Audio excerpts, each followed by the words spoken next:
Britain, तो Britain बोलता है कि पूरे देश में मेरा कब्जा था, इसलिए संसदीय विधि का निर्माण हम अकेले करेंगे। तो संसदीय से संसदीय प्रणाली, विधि से विधि निर्माण, और अकेले से हो जाएगा एकल नागरिकता।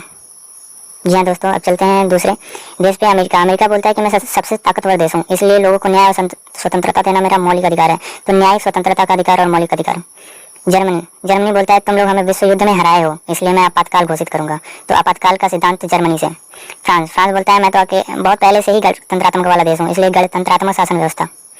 कनाडा, कनाडा बोलता है तुम लोगों को जो करना है करो, मैं तो शक्तिशाली देश हूँ और मैं अपने देश का सुरक्षा शक्ति का बंटवारा करके करूंगा। तो राज्यों में शक्ति का बंटवारा कनाडा से आया। ऑस्ट्रेलिया, ऑस्ट्रेलिया बोलता है तुम लोगों की नीति मेरे समझ में नहीं आ रहा है, तो नीति निर्देशक तत्व। ऑस्ट्रेलिया, ऑस्ट्रेलिया बोलता है कि मैं विश्व कप में हमेशा सूची 1 में रहा हूँ, इसलिए समवर्ती सूची। दक्षिण अफ्रीका, दक्षिण अफ्रीका बोलता है कि मैं ऑस्ट्रेलिया जैसा नहीं खेल पा रहा, इसलिए मुझे संशोधन की जरूरत है। तो संविधान संशोधन की प्रक्रिया यहाँ से आई। तो रूस, रूस बोलता है भारत मेरा पुराना दोस्त है, इसलिए उसकी मदद करना मेरा मूल कर्तव्य है। तो मूल कर्तव्य